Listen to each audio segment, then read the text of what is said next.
I was born with autoimmune disorders. I was covered in eczema as a child and into my 20s, which really has led me on my journey. It was all about what was going on the inside.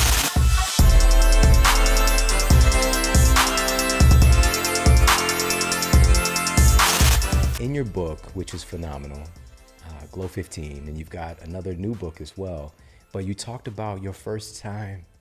And I was like, where is this going? When you brought it up. So can you talk a little bit about that? Because I know that really millions, hundreds of millions of women experience this experience. So can you talk about that? Talk about your first time. I'm going to tell you a little bit about my first time. It's a little challenging, but when I finally sort of recognized that I was getting ready for work one morning and my kids were running around and trying to get them ready. I have 4 of them now. At that time I had 2. And I have always believed in having, very little put on my body. Like, I don't like to wear too much makeup. I don't like to really wear makeup. I don't like to put too many products in my body because we absorb so much of it. And I'm going to talk to you about my health issues, which has led me to that. So I've always felt like makeup and skincare is super dangerous and extraordinarily toxic. And so many of the ailments that we have as women are because of what we're covering ourselves up with. So anyway, I was getting ready and I was putting on probably like a little bit of eyeliner or something, just trying to get ready for the day. And I noticed that like the makeup that I was using really wasn't working. And what I saw was that my skin was starting to droop. The texture was changing, and it was like one day to the next, these fine lines and wrinkles popped up, and I was in my mid-30s. So, I've been studying health and wellness and how to be like biologically optimized as a woman forever. And so I thought to myself, like, how is it from one day to the next? It seems like I've just aged overnight. What happened biologically? And what I did is I called up my mother and I'm like, Mother, send me a picture of you at 36 years old. I want to see what you look like. So I took her picture and I took mine, and I had like essentially prematurely aged compared to her. And then I started to really try to figure out like what's going on here. And so that's how it all began. Yeah. So that's your first time noticing that you were aging. But not just aging, right? Like, because we're all going to age. Right. But aging faster than I should. So a woman, according to like all the research, top dermatologists, a woman basically starts to really visibly show age around 37 years old. So it's not that I'm obsessed with what's going on the outside, because I'm really not, but recognizing that this is a reflection of what's on the inside, right? Like I was born with autoimmune disorders. I was covered in eczema as a child and into my 20s, which really has led me on my journey. Yeah. But understanding that inflammatory process that's going on the inside, despite the fact that my skin would bleed and it would pus, and it was, you would look at my hands, you would think as a 9-year-old I was an 80-year-old because my hands were so broken down. And it was all about what was going on the inside. And so I've always used the outermost part of my body, our largest organ, right, as a reflection. Okay, what's going on? Like in Chinese medicine, they'll smell your back. So what odors are coming out of our body?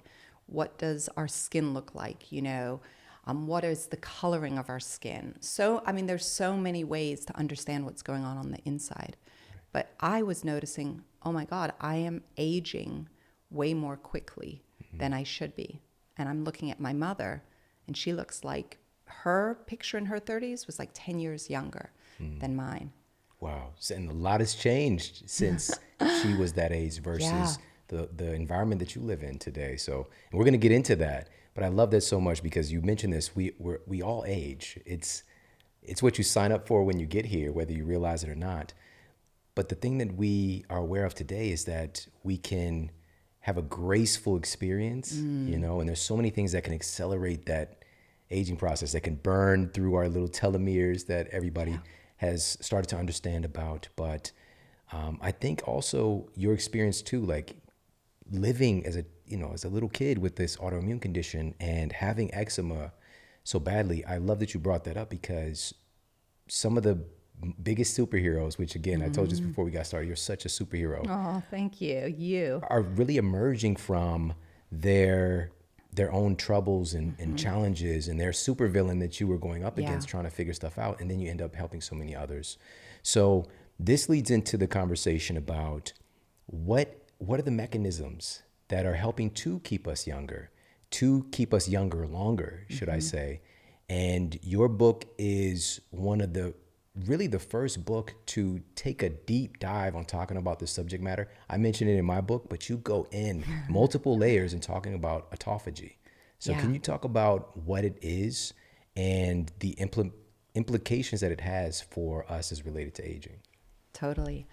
Autophagy means auto, self, phagy, to eat.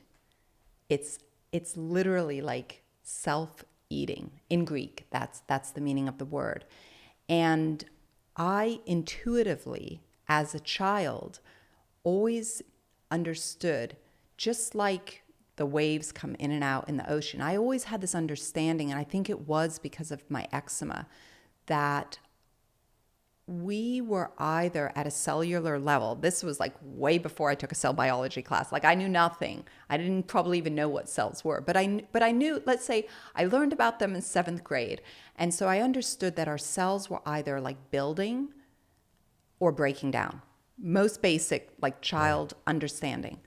And it wasn't until I was in my, it must have been like my early 30s, and I was on one of these trips, which is what I live for. Like I want to always know where things come from. And I'll explain to you why a bit later. But I was in Calabria, Italy. And I was there because there's this amazing fruit called citrus bergamot. And it only grows like in a 20-mile region where the soil is just like perfect for this particular fruit. And I went over there because the researchers around this fruit are in that region. And so there was this woman, Dr. Elizabeth Janda, and she had me in her laboratory, and then I was in the vineyards or in the orchards where the farmers were growing it. And I met with a 4th generation farmer, Hugo, and like really understood how they harvest, how they process, and how it becomes a nutritional supplement. And I was fascinated because citrus bergamot helps to balance our cholesterol profiles. And it is like this powerful antioxidant flavonoid. And the research was like going on and on and on. So I was super excited and obsessively interested in learning about it. And I was in Dr. Janda's office for like, I don't know, a day or so. And we were drinking this citrus bergamot tea all day. And at the end of the day, I was like, oh my gosh, it's so good. I want more. But like, why are you drinking it? What specifically are you getting from it? And she said, oh, Naomi, it activates my autophagy. I'm like, oh, I couldn't even say it. And I'm like, what do you mean? And she's like, it activates the youth inside of my cells. And so at that moment in Calabria, I'm like, oh my. So I flew home back here to the US. I sat down with my team. I had built a nutritional supplement company called Reservage. And it's all based on ingredients from around the world that have like really important science, and I could understand and go to their source. So I came back to the team like, you guys, I want to know everything about this thing called autophagy. And it was in 2000 and like, I guess it was maybe like early 2013 or something, 2013, 14. 2014, because it took 4 years before the book came out. And I looked for the experts in autophagy all over the world, for the skin autophagy experts. I looked for the exercise autophagy experts. Like, I wanted to know, who are these people? And I have my offices in Gainesville, Florida, which is where the University of Florida is. And like, our space is in the Innovation Hub. So I have access to like crazy amounts of brainiacs, which I love because we're like basically right on campus. Yeah. And there was a researcher at UF, William Dunn, who I've interviewed a bunch of times, and he sort of became my main conduit.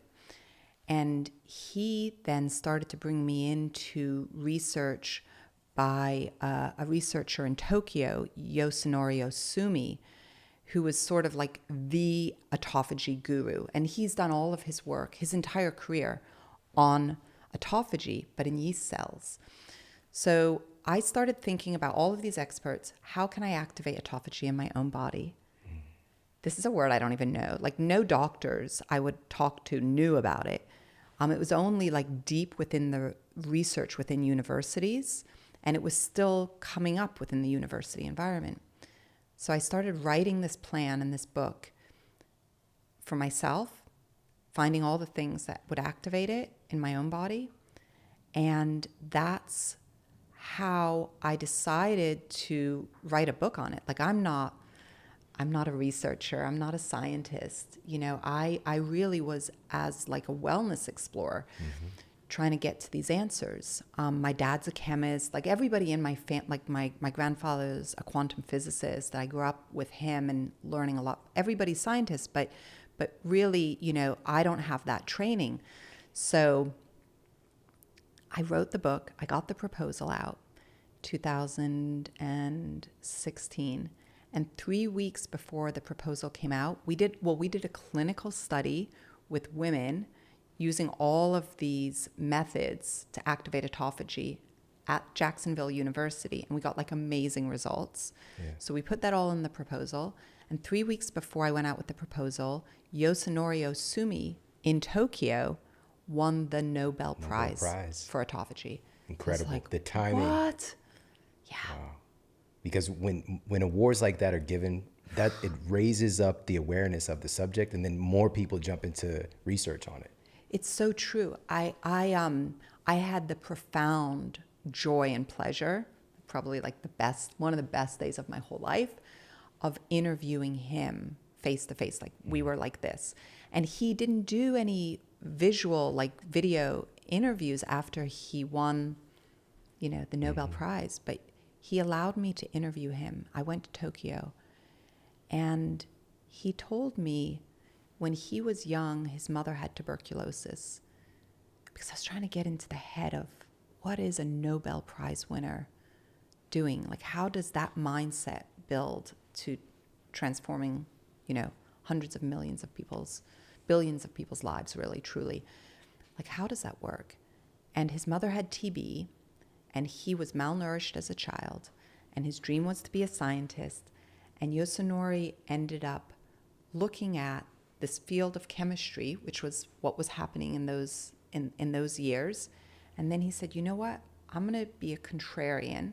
I'm going to follow my own path, and I'm going to get into cell biology. And so he went down this totally different path. There were no studies done on autophagy, and he was at the very forefront of it. And he showed me the graph of how many studies have been done on autophagy once the Nobel Prize had been won.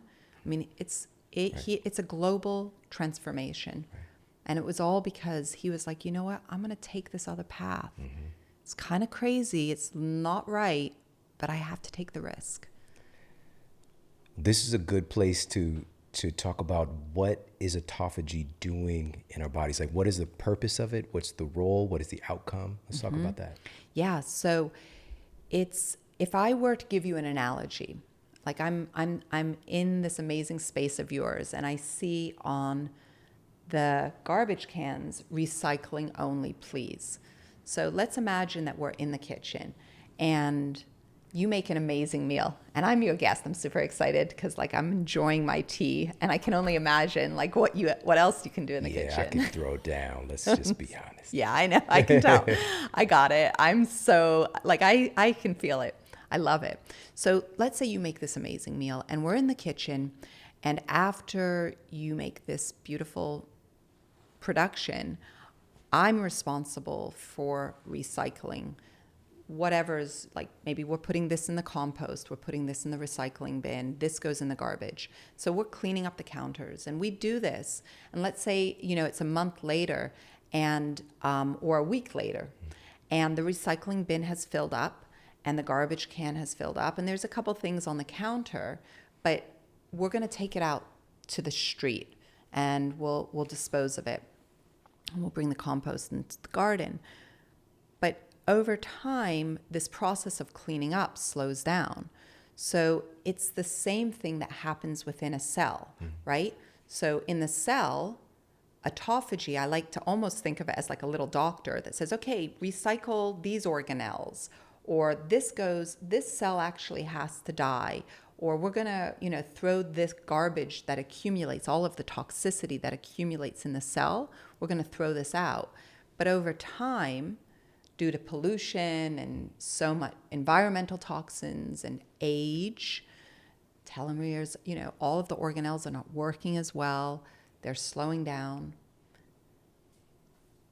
Over time, what happens is autophagy can't work as well, and it's not as strong, and it's not as efficient. And so that is the massive contributor to the way in which we age. So it's a natural detox, cleaning, recycling, garbage in, garbage out sort of process. And you can just imagine if we weren't effectively taking the garbage out, Yeah. what will start to happen. Right. The nastiness that can build up and just the inefficiency. Yeah. Because that's going to bleed over into the growth stuff that we want to do, like to make the next meal. And then there's all this garbage in the way. That's right. Such a good analogy. Yeah, it was an analogy, not that I came up with, but one of the brilliant research scientists that I was bugging for tens of hours. Let's talk about autophagy some more. I love it. But you pulled me into your analogy, and I appreciate that. Yeah. So understanding how important this is. So we've got so many different aspects of autophagy. We've got autophagy related to the health of our skin, our brain, basically every cell in our bodies. And you've also identified some specific nutrients, some specific foods, specific exercise implements that we have some data now on it supporting this function that our body's so desperately wanting to do to keep us healthy and live a longer, not just live longer, but live healthier longer. Yeah. So let's talk about some of that stuff. You mentioned this citrus bergamot tea. So, and that was combined with Earl Grey as well for a tea. Can you talk about that? I just sort of added different nutrients. So it started with thinking about my skin, knowing that if my skin is prematurely aging, then there are other premature aging processes that are going on in my body. And I want to be optimal. I want to seize every single day. I want to live the most I can with every moment possible. And so I thought for myself, and this was very personal desire, to just optimize my biology in the best possible way. And so how can I do it? And I looked at, with all of these brilliant experts, I looked at all these different areas. So this gentleman by the name of Richard Wang, he's a dermatologist, autophagy expert. I went to him and I'm like, okay, what do I need to put on my skin? And literally we went through hundreds of ingredients. And then I worked with William Dunn at UF, and we talked about a lot of what foods we can use that can activate our autophagy. And I ended up coming up with this tea, which has Earl Grey, it has citrus bergamot, it has green, it has the EGCGs in it. It has a variety of different ingredients, and you can easily make it. We just called it our own autophagy. And you can use that citrus bergamot oil, even the essential oil. And I have the recipe in my book. But it activates the youth, and it's a great way in the morning to just start that process. We activate the most autophagy while we're sleeping. So that's why, your book Sleep Smarter is so phenomenal. If we can get more juice out of when we're sleeping and really make it powerful, we're activating the most amount of autophagy. Yeah, I love it so much. So you mentioned EGCG. Yeah. So that's a compound coming from green tea, right? That Can you is talk right. about that? Yeah. I first fell in love with EGCGs when I did my first travel, and I talked to you for a minute about it. But I was born in Switzerland. I was born on a biodynamic farm. So the most healthy sort of environment you can get. My mother's an artist and my dad's a chemist. And they were both just so passionate about raising me in the healthiest way that they could, despite all my autoimmune stuff, which is very ironic. But I knew, I never had a Western doctor. My parents always used homeopathy. We were naturalists and always had been. So when I was in my late, I would say I was in my mid-30s, I went to Okinawa because Dr. Wilcox, these two twins, which I mentioned to you, who both studied at Harvard, had discovered, the book was called The Okinawan Diet. And they had discovered a lot of the answers as to why the Okinawans had the largest group of centenarians in their culture, why this island was filled with them. So I wanted to go and see it for myself. So I set up a lunch meeting with Dr. Wilcox, one of the brothers that lived in Okinawa. And I went and visited him at the Okinawan University. We went and had lunch. And in Okinawa, the way it works is I could set up a meeting with him because he was a Westerner, but I couldn't write to somebody else at the university and say, "Hi, I'm Naomi Whittel. I'm in the US. I'd like to have a sit down with you." It doesn't work that way. You have to be introduced. Shawn, you would have to introduce me to your friend in order for me to meet with them. There was all this interesting protocol. So long story long, I ended up having the opportunity to meet with different farmers. I met with the mayor. I went to his home and we drank these amazing EGCG-filled green teas. And I learned about the way the Okinawans approach green tea. And they might drink 4, 5, 6, 7 cups a day. But because it has the EGCG, that powerful compound with the theobromine and the balancing of the caffeine, they're not jittery in the day. Right. And they have all of that benefit, that longevity benefit. So that's what first got me intrigued with EGCGs. And I can't stop loving them. And I think I know so many people that drink many cups of green tea every day. Right. I'm so glad you brought that up about they're knocking down quite a bit of green tea, we'll just say 7 cups a day in some instances, yet not experiencing any caffeine overdose in a sense because of the other balancing compounds in there. L-theanine is in there as well, helping to balance and, aid in focus. But that EGCG compound, and I don't even know, this is why I'm so grateful to have you here. I don't even know if we've talked about it on the show before, but it has some interesting aspects with metabolism, fat loss. And I know. It's such a beautiful, beautiful, beautiful compound. And it activates autophagy, right? So I think, we talked about matcha today, but you really look at the countries throughout Asia and how much of a staple green tea is. And then how is it harvested, right? Because most of the green tea that we're drinking is coming out of China.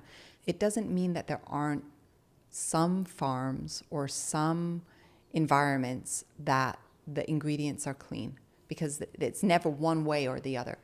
But as a whole, I don't source my ingredients from there because I can't trust the supply chain. You just can't. But if you can get green tea from a place like Okinawa or parts of Japan, and you understand how much a part of their culture and ritualistic it is, and the way that they process it and harvest it and grow it, it's like martial arts. It's so beautiful. Wow. Martial arts for your tongue. Yeah. That's great. So some of these other, and I love this, there's so many that you talk about in the book, but I want to talk a little bit more about some of these things that support autophagy, like sulforaphane, Yes. for example. Let's talk about that. Yeah, I know. So sulforaphanic acid coming from broccoli sprouts, let's say. So I would say, for anyone that's listening, I'm always trying to find the ways to, optimize my biology. So sprouts, microgreens are an amazing source of that.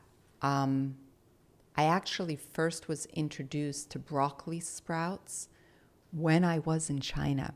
So I was in China. This is super fascinating, interesting dynamic. I was at the U.S. ambassador to China's home at a dinner, and one of the people that was there was talking about the trends in China. So there's so much pollution in China, right? And everybody's obsessively concerned with it, as they should be. And trying to find the ways that they could reduce pollution or the impact of pollution on their bodies. And so one of the people at this dinner was talking like, this is the big trend, trying to find the ways to reduce the pollution in the Chinese. And so I went back and I went to my team of researchers, and they said to me, the number one ingredient to reduce pollution in your body is broccoli sprouts or the sulforaphans. Okay, well, that's easy to incorporate, right? Like, I can just add a lot of that to my salad every day. And that's what I started doing. And then I started to understand like how much this activates autophagy. It's one of the best sort of it's a microgreen, but it's like a super plant because it's so condensed. So I really highly recommend for all of us to eat as many of them as possible. Another thing about your work, you talked about the different dynamics that autophagy impacts. Like one of the things that you brought up, which as soon as I saw autophagy in your book, I'm like, I'm hoping that she mentions cancer protection. And on a recent episode of the show, we'll put it for everybody in the show notes, we were talking about the doctrine of signatures and how certain foods will look like certain human body parts, but is there any peer-reviewed evidence to show like it really does correlate? And so we were talking about broccoli and how it has a similar appearance to our lungs and the bronchioles and just all those little buds and all those different things. And it was some really fascinating data. And this was from researchers at Johns Hopkins, found that sulforaphane helps to restore immune system pathways within the lungs that clean out harmful pathogens and reduce the risk of infections. Autophagy.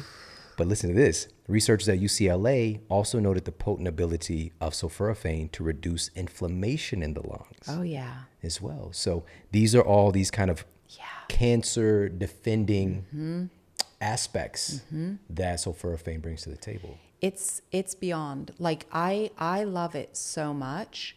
And I talked about it in food. Like, you go to my fridge right now, you will never not see broccoli sprouts. I eat them every single day. But you go to my vitamin cabinet, you're always going to see my sulforaphanic acid in there as well, because I take it every single day.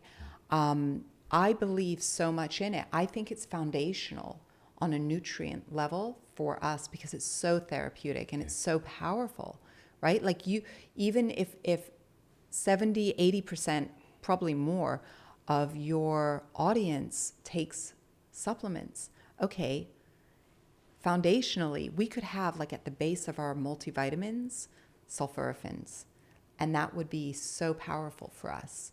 And I think we're going to see those kind of trends like happening. It's not a super cheap ingredient, but the results are so powerful. So you mentioned autophagy in relationship to cancer prevention in the book, but you also mentioned, and this is so important for this time right now, autophagy in relationship to defending our body from viruses and pathogens. Yep. Let's talk about that. This isn't being talked about by our health officials. Is what are the things we can do that's supportive of autophagy for defending against these things? Which again, this is a very simple biological need that we have, and it's just kind of getting overlooked. Yeah, it's like autophagy is dynamic in the sense that you don't want to always be activating it. You want it to be activated and deactivated, back and forth, like the ocean coming in and out, right? Because autophagy, because it is this natural process within our bodies, can sometimes even enhance cancers, right? So there's this dynamic that we need to be aware of as it relates to autophagy. But to your point, which is so important for all of us right now more than anything, it's this idea of how do I build my defenses? How do I become the strongest version of myself? How do I deal with all of the misinformation? Like, we are in misinformation overload right now. And it's really challenging because it puts us into a place of fight or flight, which is the opposite of rest and digest. When we're in rest and digest, we activate and deactivate our autophagy in the correct manner. We also detoxify our body. We also build up our immune function. So it's thinking about all of these sort of things and then understanding, okay, these ingredients like the sulfuric acid, like berberine for viruses and funguses, and resveratrol, which I talk about a lot in here, the EGCGs, they all have the capacity to help us become our strongest version of ourselves, and I would tell you, a lot of listeners have heard of berberine. So berberine has been used for centuries as an antiviral, right? Similar to monolauric acid, which comes from the coconut, right? It's used as an antiviral. And it has just tremendous, interesting research over time. But berberine is one of these ingredients that comes from a berry, and it activates autophagy. It's really, really one of those powerful polyphenols. But what it does to support our immune function, to increase our production of brown fat, to help us reduce the white fat, all of these sort of things, these kind of plants can really be supportive. Yeah. Oh, so good. I hope everybody's taking notes on this one today. And I love that you mentioned the ebb and flow, because I think, again, the American way is just like some is good, all of it's better, Yeah. So we're not having these systems of autophagy functioning, just all or nothing. It's the ebb and flow, because we also need the growth part, the growth and development. And when you said that earlier about, basically when we go back to school and we think about, cells are either growing or dying, that's life itself. You're either growing or dying, but this process is taking place all the time. So what can we do to support it? Because I think we can do some things that clog up autophagy, Yes. which I want to talk about in a moment. But I want to bring this up too, because when I mentioned broccoli earlier and that connection to autophagy and viruses, it added a new dimension for me. I just shared this study as well in that episode, which again, we'll put it for you in the show notes. If you missed it, what are you doing? Get to this one. So this was recently published in Trends in Pharmacological Sciences, and it highlighted how sulforaphane acts upon the defensive pathways used by the lungs and other tissues that combat excessive inflammation triggered by COVID-19. All right. So what I love is that researchers, again, they're asking the questions. Who thinks about broccoli and COVID? Well, many people do. And now we have the ability to ask these questions, to run some clinical trials, to publish the data, but we have to demand it. We have to do the work that you're doing to make it much more accessible for people to think about things, ask these questions, formulate hypotheses, test things. And so I want to ask you about, because you did this with your book prior, you mentioned you put a clinical trial together. So can you detail what happened? Because the results are almost unbelievable. Yeah. And this was with folks at the University of Jacksonville. Yeah, Jacksonville correct? University. Can you talk about that? So I went to the researchers at JU, led by this one researcher, Dr. Heather Hassenblas. And I said, okay, I've got this dream, because I'm an entrepreneur, right? Like I think a lot about what could be. I am always thinking about the future and building concepts or whatever it might be. And so I said to them, hey, I have this idea. What if we could study all of these different aspects of this clinical research around autophagy? Like, this would be really cool. And they thought it was so weird and sort of out there.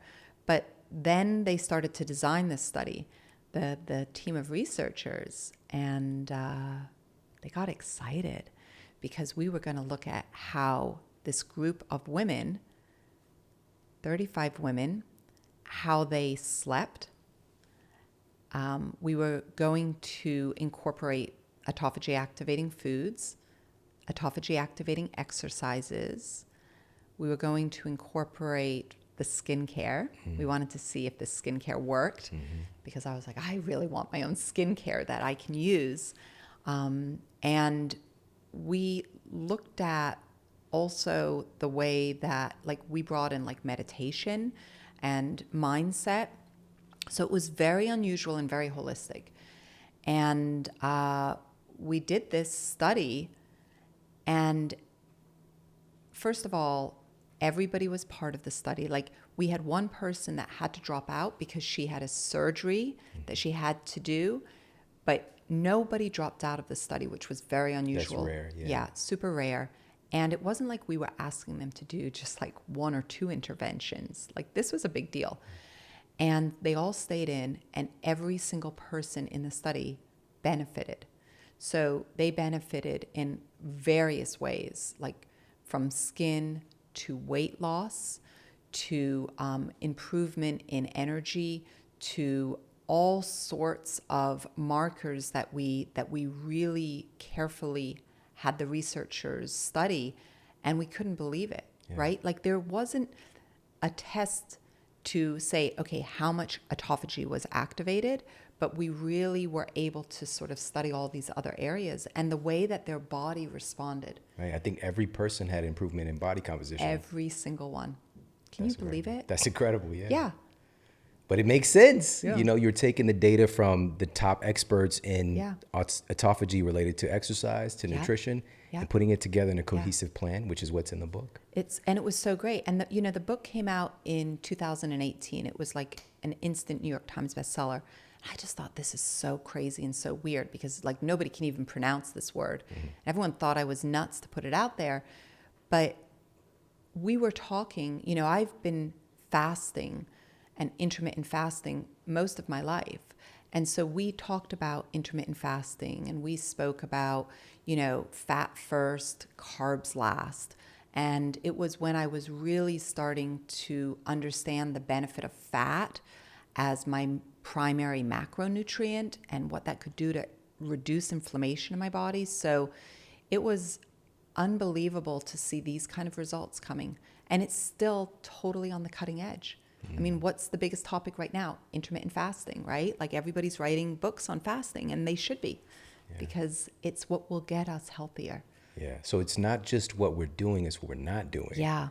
As well. So how does intermittent fasting play into this role of cellular cleaning? Yeah, it helps to strengthen. It truly helps to strengthen the way that the autophagy is expressed. So we need to give our bodies that time to do other things rather than just focus on digestion, right? Like, when you and I connected the other day, I was getting ready to do my Olympic lifting, like in my backyard, right? So you saw the bar. The barbell. You had a date at the bar. And I'm here in LA from Florida. We talked about me being out here for the summer, and I brought my barbell and I brought my own equipment because I know that if I can do that Olympic lifting 3-4 times a week, like, it's not sexy. It seems very odd, but if I can do that and I can get under that bar and I can release that cascade of hormones and I can experience all of those benefits, then I'm basically at a cellular level giving my body that activation. I'm strengthening my autophagy, just like I'm strengthening my muscularity. So I want to lean into this with intermittent fasting a little bit more, Yeah. because as you mentioned, this is top of mind for a lot of folks, but it's not a new invention. Humans really, this is how we evolved. There are times of feast, there are times of famine. And, our kind of regimented breakfast, lunch, dinner paradigm, it's a new invention. Not to say that it can't be helpful, because showers are new, and it's helpful. But it's just like, what is our genetic template expecting from us? And so the constant eating, I would imagine it engages a lot more need for autophagy without necessarily the autophagy being capable of balancing out that need. Yeah, you're totally 100% right. So to your point, fasting is our primal nature. And when we fast, there's a lot of thoughts like, oh, you have to be fasting for 3 to 5 days in order to activate autophagy. Not true. The top researchers recognize that after, 16 hours, you're already getting that benefit. And of course, you can go deeper.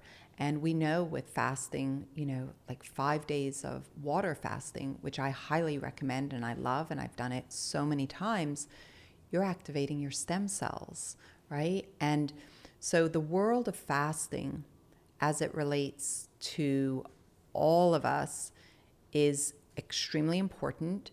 And sometimes people get afraid of it. They think different things, and there's a lot of misinformation around fasting, but it's something that we've been doing forever, feast or famine, and it really does strengthen our biology, because when we're not focused on digestion, we're getting all the other benefits that we should be doing. That's why at night when we're sleeping smarter, that's when we're activating the autophagy. And we hope that if you do, let's say, an intermittent fast and you stop eating at 8 or 8:30 at night, and then you don't start until noon the next day, that's very easy for the body to do.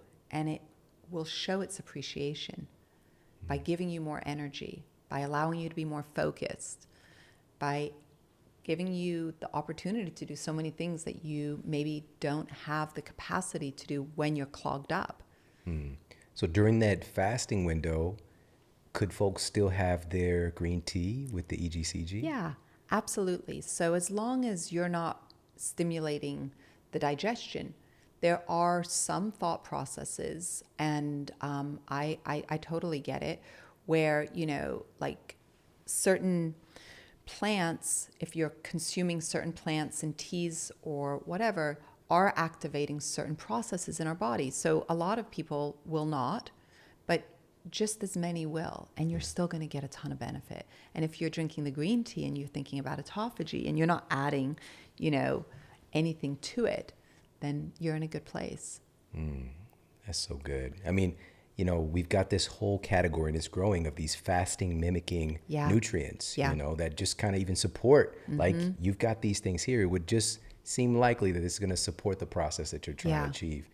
Now, I love, of course, when I come across things that, I've almost 20 years in this field. Every day I'm obsessed, but something that I haven't heard of yet. And you talk about this one in your book, spermidine. Oh, yeah. And as soon as I'm just like, that sounds like sperm. Is this like, where is this going? Yeah. Can you talk a little bit about that? Yeah, of course. I know we learn every single day, right? It's so crazy how much information is out there, and yet how simple we have to keep it.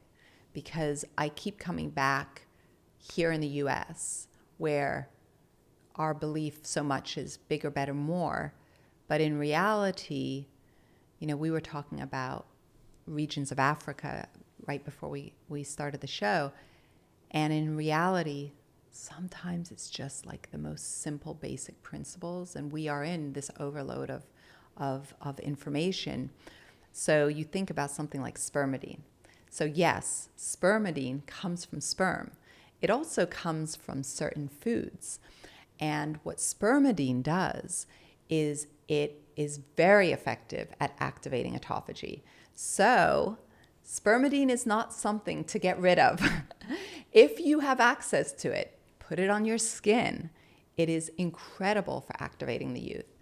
If you can eat foods that are filled with spermidine, there are spermidine ingredients that are coming out into the market now from different elements of wheat, but there are other sources of it. I list a bunch in the book that really are huge with spermidine. So you're going to see a lot more of it over the next couple of years coming out sort of in the products. Okay, did you say rub it in your skin? Yes, absolutely. All right, and so then I probably blushed. the name spermidine, it was originally identified in sperm, and then now it's known to be in all these different foods as well. Yeah. But I actually, as soon as I read some of this data in the book, I was just like, let me go look at some of the peer-reviewed evidence. This is in the journal Aging. The title of the study is Spermidine Delays Aging in Humans. Correct.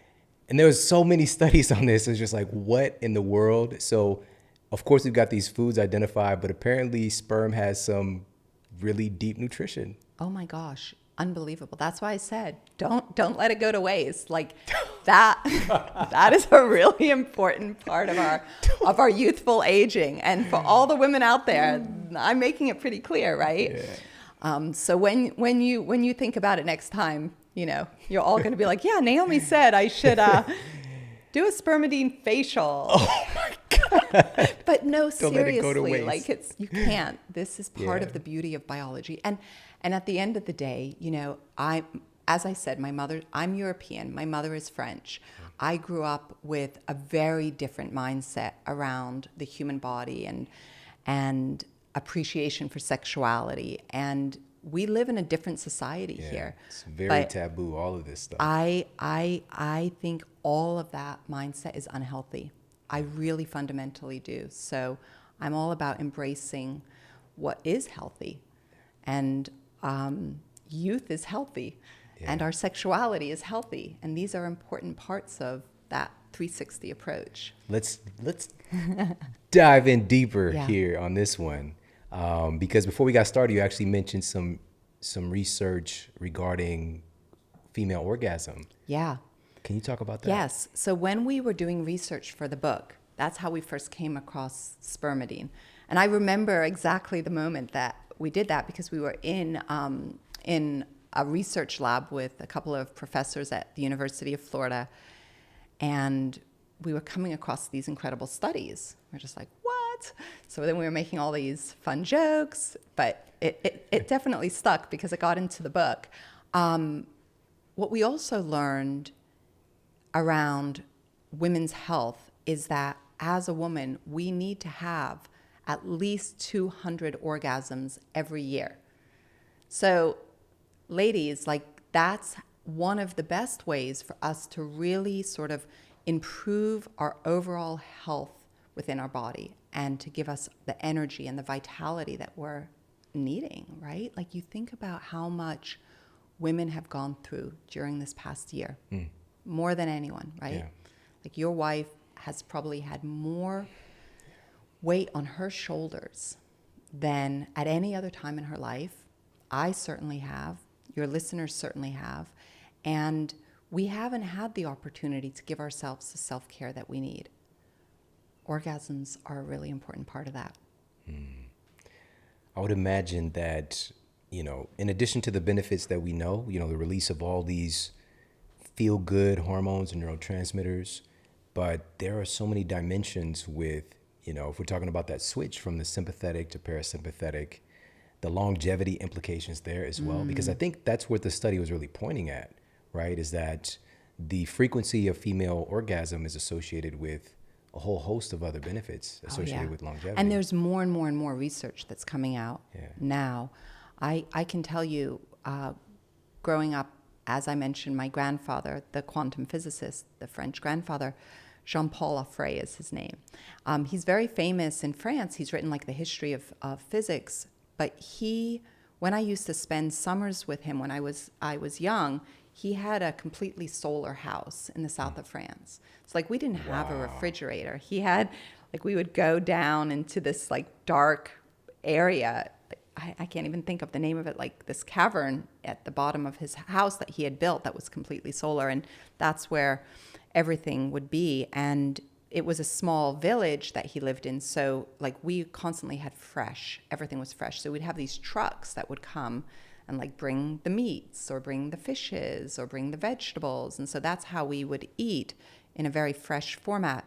But he said to me when I was young, and I think it's important for everyone to, you know, sort of as we're level setting after what we've been through collectively, he would always say, you know, don't ever let go of like the little girl inside of yourself.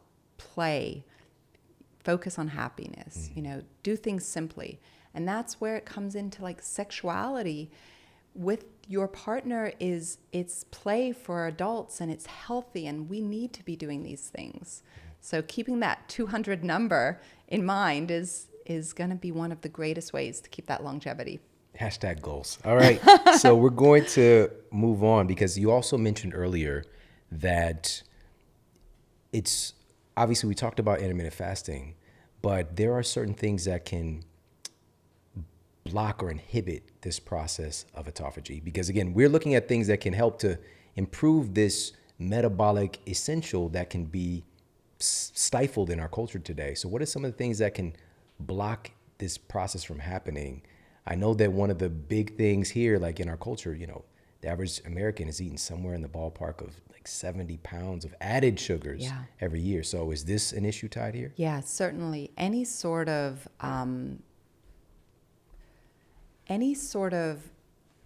glucose activator, right? Like if your insulin is becoming less sensitive, then that directly affects autophagy. So you need to have balanced glucose levels. You can't have those kind of spikes if you want to have balanced autophagy. And it's really, really important. I couldn't agree more with you, Shawn, when we think about like the one thing that makes the majority of the difference. Like we're talking about a lot of nuances here. We're having a big conversation. We've both been doing this for over 20 years. We're super passionate and very blessed to have the connectivity that we have with so many other very curious and so many brilliant people that are out there. But fundamentally, if we were to just remove that level of sugar, how healthy would we be? Yeah, so simple, so simple, but it's not easy in our world today. We're inundated with it. It's raining sugar granules everywhere we go. And it's so addictive, right? Yeah. Don't they say that it's more addictive than like heroin or something? Yeah, there was a really interesting study done because, you know, there's with ethics, certain things can be employed in humans. So with giving mice the opportunity to choose between, you know, sugar and saccharin as well was another phase of study, or cocaine, the mice preferentially choose the sugar.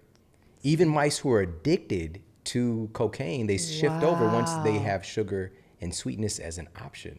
It's the strangest, most remarkable thing, you know. But then you get into the conversation, well, it's like, if we're talking about cocaine, like, and, you know, potentially crack. Right. Like, Shawn, nobody's out there like selling their furniture to get a hit of a candy bar, like, you know. Right. But in reality, if you think about, because we don't have to, that's the thing. It's very different. You don't have to do those things. It's so ever present in our culture, but we know the symptoms when the withdrawal that you go to, right? When you don't get the sugar, but we just have easy access to it. So we really don't know what you might do when you go through withdrawals. You know what I mean? And we've seen it, of course, and, you know, different patients that I've worked with over the years, you know, there can be some withdrawal symptoms for sure. But the beautiful part is there's so much that we can do. The body is so resilient and interesting with its management of sugar that it can be a more graceful process than just that like brain dominant action of something like heroin, for example. But your body's always seeking to get back in balance and improving that insulin sensitivity.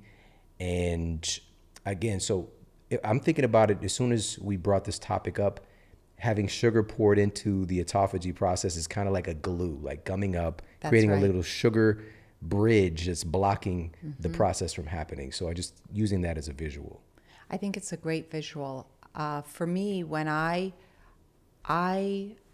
did not know how addicted I was to sugar until I started. You're in a safe space, so I know. It's like I just have to say, I had no idea how addicted I was until I started to really get into wanting my body to reduce the inflammation and start keto.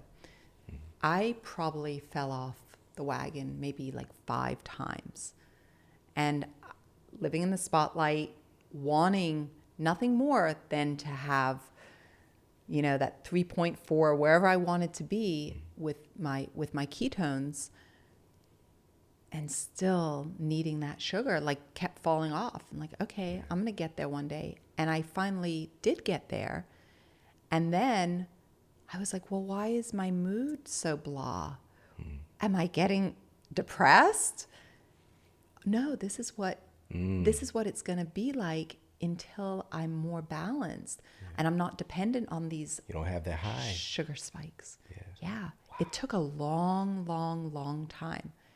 And then as soon as I introduced sugar again, I was like, oh yeah, I'm right back, which is sad, but it's true, you know? So sugar's a big deal. And it's also looked at in society, like with our kids, you know, I never let my children eat cereal. They just never had it in our house. And then we're out here in California. They're like, could we buy a cereal at our favorite Sprouts Farmers Market, which, by the way, I'm totally in love with and very excited about where they're going. And I thought to myself, oh, I want to give my kids what they want. Like, we associate sugar with like love. Right. So Deeply. it's like, wait, what am I doing? Yeah, after the baseball game. Totally. For holidays. Yep. We've got a whole holiday dedicated to pre-diabetes, right? With Halloween, you know. And I know for myself personally, it's just, and it's so cheap too. You know, I can go to the corner store with $1 and I can get 100 pieces of candy. Wow. It's called penny candy. And then it bumped up to like 2-cent candy. It didn't have the same ring to it as penny candy. But just imagine the amount of sugar that I'm ingesting. And again, it's not an accident that the majority of my family members, heart disease, cancer, diabetes, it's just like, it's normalized. And we don't often, unfortunately, tie it to these things that we're inundated with. But I think that's really changing a lot recently. But we've kind of taken a little bit of a step backwards with all things COVID. But I'm hoping, and this is why we do this and having these conversations, is to jettison all this stuff that's happened and make a quantum leap instead of just like that slow progressive change in society. Things have gotten so bad, but the conversation hasn't been focused on what are we going to do to get people healthier, right? Because again, you know, the CDC's latest report, over 95% of the folks who died with COVID on their death certificate had an average of 4 pre-existing chronic diseases and or comorbidities. Yeah. It's insane. Yeah. It's absolutely insane. But that part is not being discussed. Like, what do we do to reduce? This is the clear number one susceptibility. What do we do to fix this? Because we're doing all this window dressing. So just really excited about this because I think that with things being so blatantly obvious, like right in our face, like this is the problem, eventually people, we have to see it. I think our jobs and what you're doing right now, you're sharing autophagy for our retina and getting us to be able to see more clearly so we could see the thing right in front of our face. You know, you think about the pandemic, the epidemic. Is it really an obesity epidemic that we have in this country, right? 70, 80% of our country, and the amount of COVID, the amount of COVID deaths, and what you were just discussing. So I think for us, it's not about beating ourselves up because it's so simple to be like, yeah, I'm bad. I'm doing the wrong things. But that's actually not true. Here in the US, because I've lived all over the world and I travel, that's what I do to discover interesting ingredients that have been used maybe for thousands of years in other cultures, right? We're following what we're being told to do. This is a very compliant society, despite the most amazing entrepreneurial spirit that exists here, the amount of innovation that is created. Like, this is we are in the real deal. But on the other side of it, we're dealing with so much obesity, and it's affecting our children. You know, childhood diabetes, it's a real thing. And there's so much going on. And so it's not about saying, okay, we're bad, we're doing wrong things. It's more about sort of changing the script to how do we optimize our metabolism? Like, how do we take the food that we're eating and convert it efficiently into energy, which is what happened for me when I learned about autophagy. And then I recognized, okay, I can activate my autophagy, but it's also relating to my insulin sensitivity.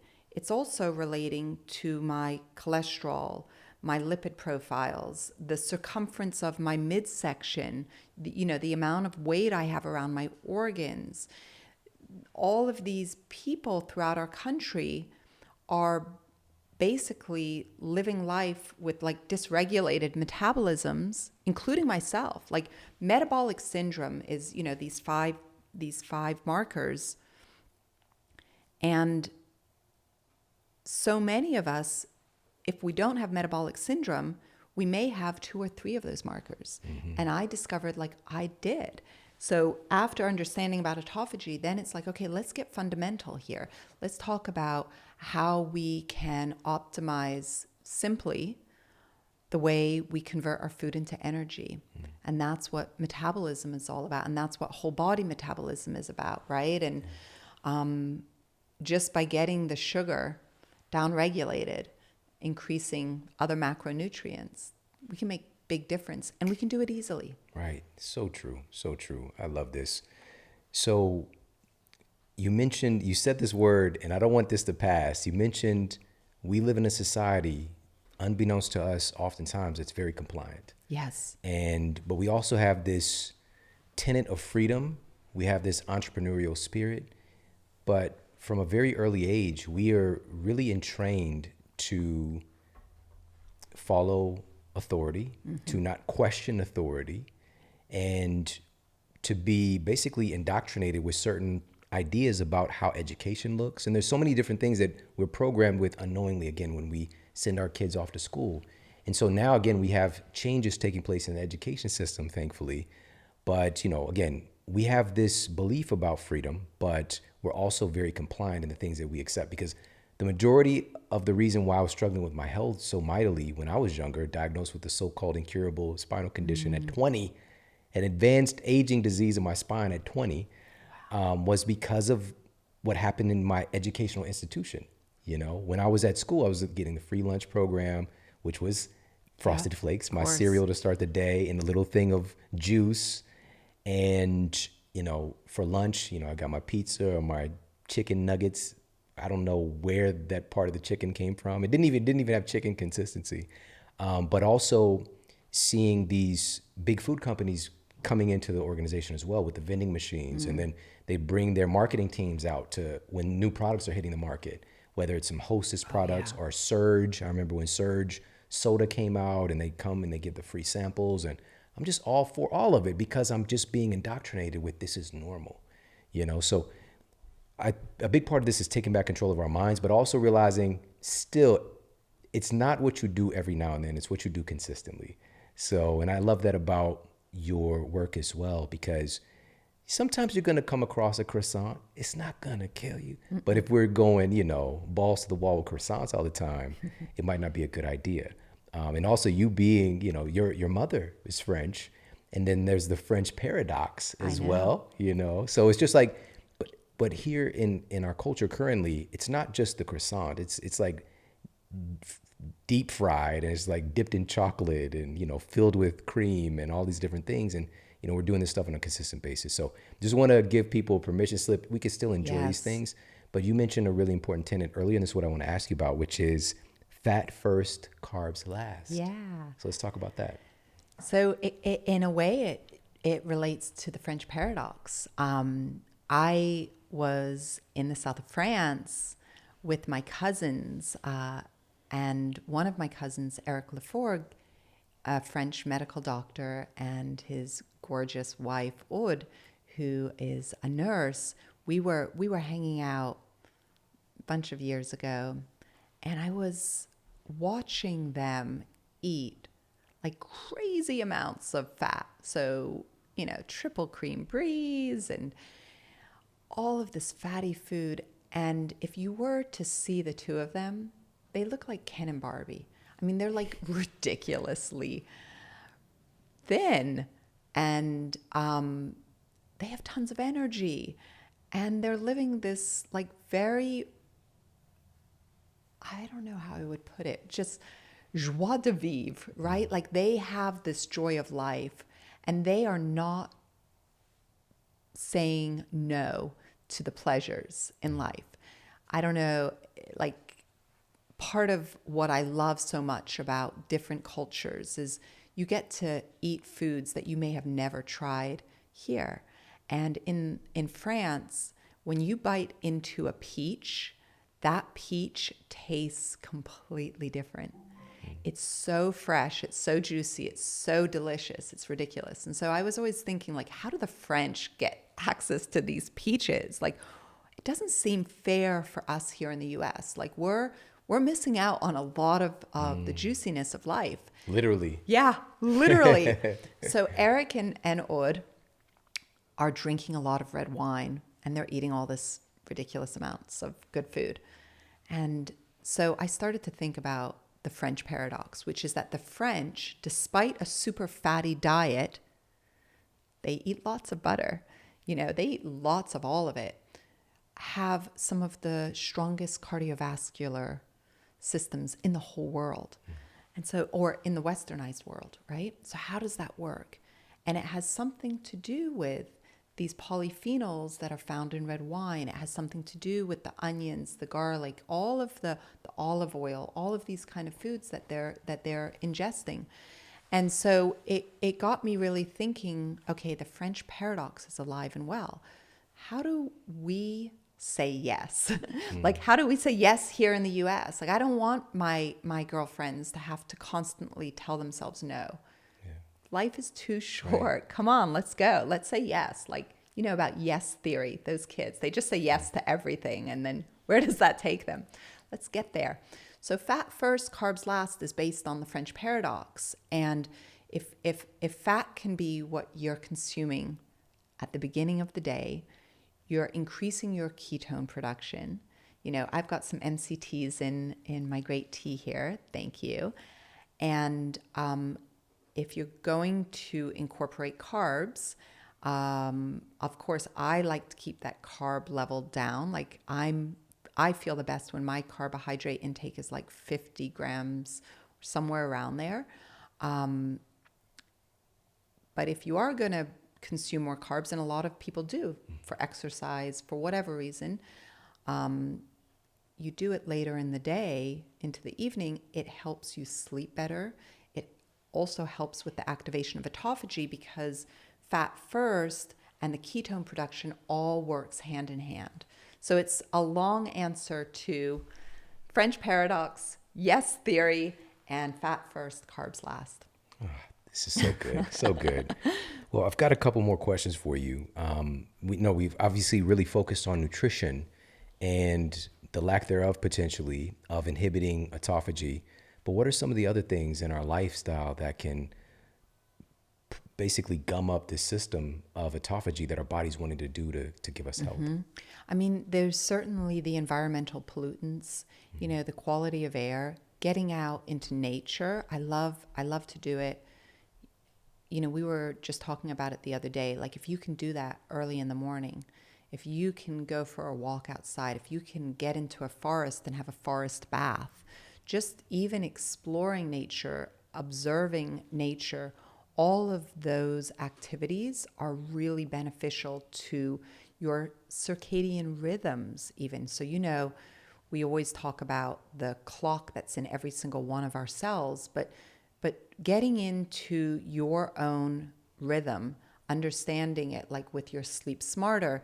Okay, for me, I learned through the process of writing Glow 15 that, okay, I don't need 8 hours of sleep. I'm better off, you know, focusing on 5 of my sleep cycles, which are like 90 minutes a pop.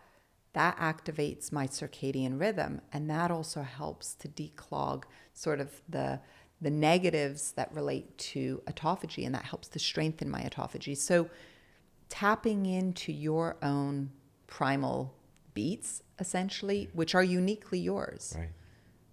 is really a great way to sort of strengthen autophagy and then also reduce the negative impacts of environmental pollutants or dysregulation, essentially. Yeah. Metabolic dysregulation, you know, dysregulation whatever way. Yeah. You mentioned specifically some toxins that we put onto our skin. I don't think a lot of folks realize. We've touched on it several times over the years, but it's such a big issue because your skin eats what you put on it. I know. It's so crazy. It's a really controversial topic. So because of my eczema, and being born in Switzerland, the kind of products that I've used on my skin have always been products that I could literally like ingest comfortably. And I'm not a big fan of sunscreens.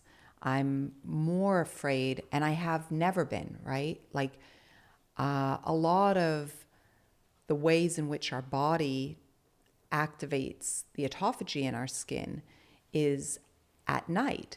So if you're putting a bunch of night creams on, your body is getting clogged up with that, and it slows down the activation of autophagy, which creates more of that aging process. So a lot of what I will say is contrarian, but it's what I've always done. So I try to not use any products unless I can ingest them in my mouth comfortably.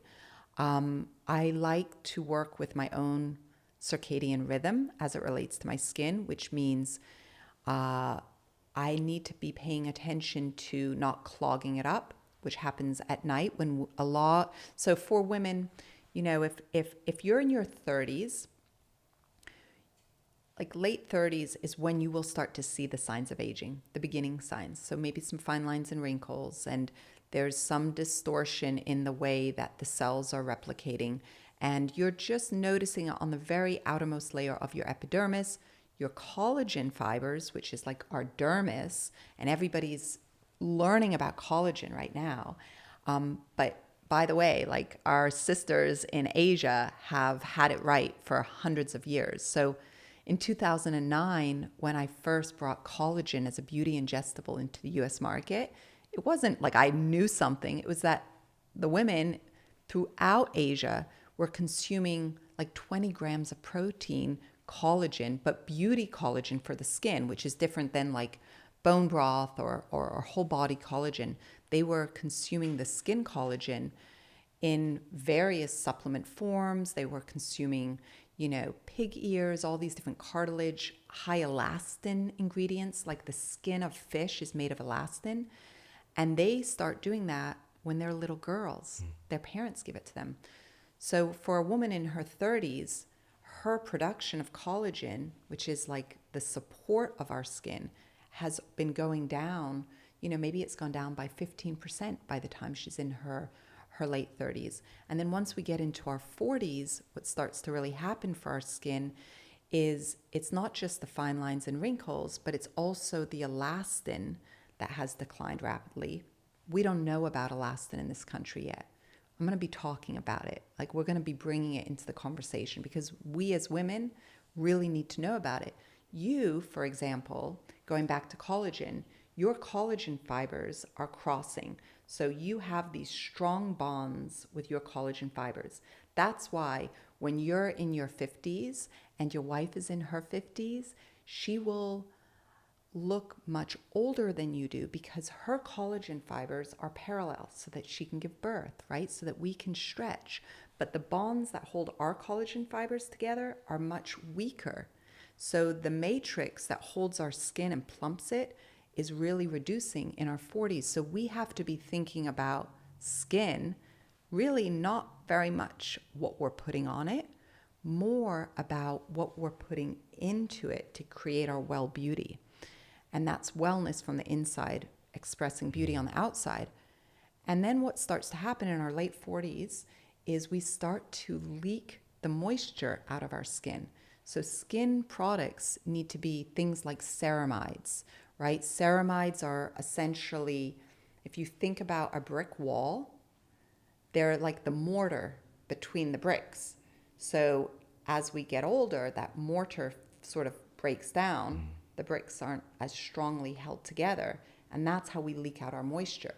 So the best thing you can do for your skin is when you wake up in the morning, drink 16 ounces plus of water, because you've leaked out moisture and hydration out of your body. Eat green vegetables that are filled with hydration so you can penetrate the cells more efficiently to really get the hydration up. There's a lot of skin care that's really about what you're doing through your mouth into your body. So it's an inside out job. Right.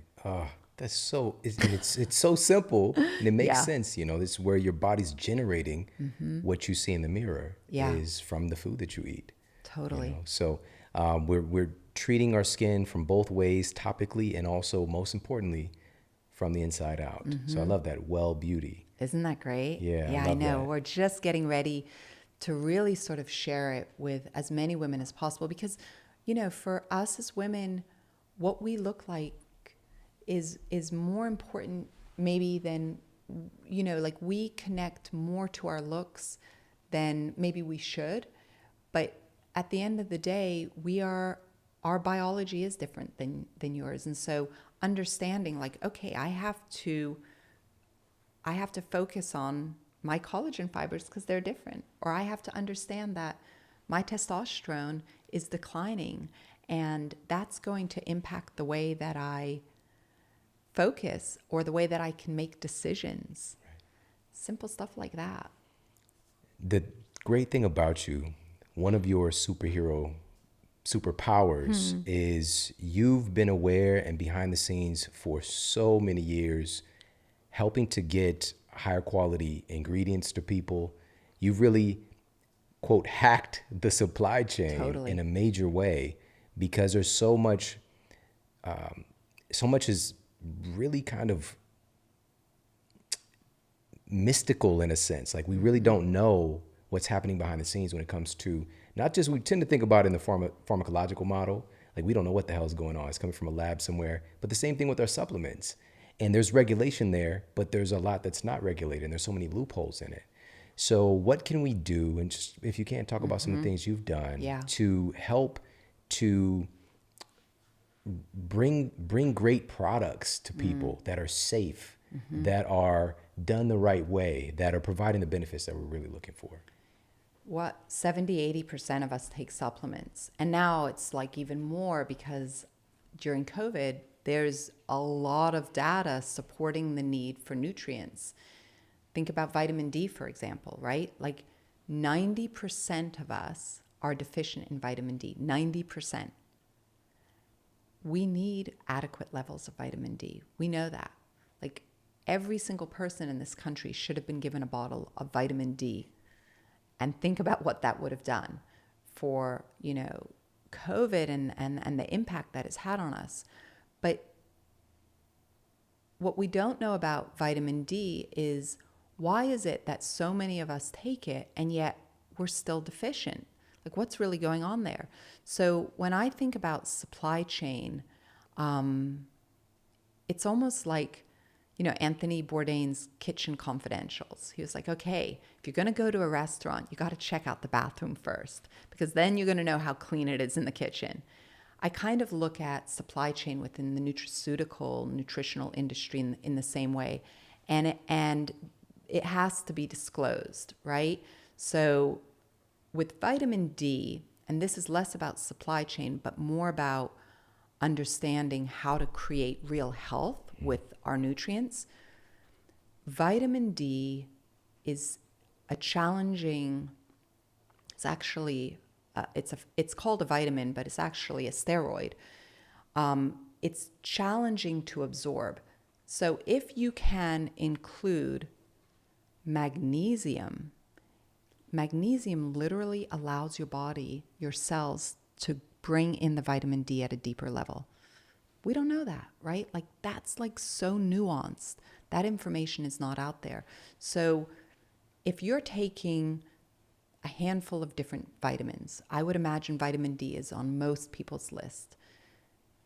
Simply understanding, okay, we've got to get our magnesium with our vitamin D, like find a combination formula or take the two together. That's how it's going to work the best. It's like with a lot of the different herbs or plants, you need to have another compound to make your body absorb it. So absorption is a really big thing for all of us when we're thinking about ingredients. The second thing that is really important for me is knowing where things are grown and how they're processed. So today, when I was getting ready to come over here, my friend was making a smoothie. And he was so excited to show me the berries that he was putting in his smoothie. And I look at the bag and I'm like, yo, this is not USDA organic. He's like, oh yeah, it is. Like, no. There's nothing on there that says USDA. And so we are getting tricked all the time by smart marketing. He really thought he was putting in like clean berries into his body, but he was putting such a high level of toxicity because we know how strawberries are sprayed so heavily. So looking at labels and being really cognizant about the claims that are being made. Is it USDA organic? Is it tested with USP laboratories? You know, what are the testing that is done on the brand? And then just like we may have our favorite brand of clothing and we like to sort of stick with a couple brands, you should be that same way with your nutrition. You should find a couple of brands that you really believe in, spend the time to do the research. So once you have a couple of brands that you like, okay, are they testing the ingredients properly? Do they tell you where the ingredients come from? Are they using, oftentimes you can look on the back of the label and it will say trademarked. You'll see a little R with a circle around it. It's a registered trademarked ingredient. When an ingredient has been trademarked, it's so much more expensive, not necessarily to the consumer, but to buy that raw material. But what that means is that raw material is like a premium brand, right? That means that science has been done on that ingredient. And that's really important. So I have a list of like the 10 things to look for because I was thinking about your audience. I'm like, what can I bring to them that's going to help them to get healthier, to be their healthiest version? My superpower is certainly in hacking the supply chain. But then I don't want to make that a big, lengthy process for you. I don't want you to have to waste your energy trying to figure out and navigate this jungle, which is totally what it is. Yeah. There are so many bad players in the jungle. It's so much less regulated than pharmaceuticals, for example. It's regulated like food. Low barriers to entry. We're all taking vitamins. What do? You know? So I put a list of the 10 things that I look for. And, you know, maybe it's something that people can screenshot off my website or whatever. We can, you know, maybe I can put it in the show notes. But I just want you guys to know, like, there are simple things to pay attention to that make a huge difference. We'll definitely put it for folks, a link in the show notes for everybody to access it. And of course, we've got to make sure that everybody picks up your books. Glow 15 is a game changer. It's created a huge shift in the way that people think about these subjects. And I love, again, when you bring new ideas to the table that, you know, are unique and also proven. The beautiful part about this is that you're going to the places and you're seeing the centuries of use of these different things and the outpicturing of that. Like, what does that look like in people's health? And we deserve that. You know, we've kind of really gotten away from this lineage, you know, from our ancestors, all the stuff that they figured out, you know, and like here we are, we're trying to use clinical evidence to basically prove stuff that our ancestors knew already, which is great. You know, we need science to affirm these things with the way that we think now. But I'm just so grateful for you to do the things that you've done. You know, when you shared the story earlier about like, you know, you're reading something about Okinawa, you're like, I'm just gonna go, you know, just like to have the audacity to do that, you know, with all the things going on in your life, You know, it's really special. And I thank you for that. Can you let folks know where they can connect with you more, get more information, your website, and also where they can pick up your books? Absolutely. So, Shawn, I am so happy and joyful to be here with you. This is so fun. I love the work that you're doing. It's so needed right now. You know, like I said at the beginning, there's this over consumption of misinformation right now. Like it's really just not good for us. And we are an amazing, amazing country. You know, for me, coming from Europe and getting here when I was like 12 years old, I remember getting out of the car in New York City. My grandfather was teaching at Columbia University, and everything was so big. I'm like, oh my God, these buildings, this sidewalk. I didn't even know what an entrepreneur was, but I was like, I'm gonna build stuff. I'm gonna make stuff here. And I didn't have the boldness to believe that I could be like an inventor, but I learned quickly what an innovator was. And so I am dedicated to innovating and optimizing my health, my biology, anyone else's. And so, you know, you can find me like simply on, I have my own website, naomiwhittel.com. I'm on social media. I love to make videos. I've made a bunch of videos pre-COVID. We kind of took a moment there on YouTube. And so just dedicated to sharing as much as I possibly can about how to optimize our health. Awesome.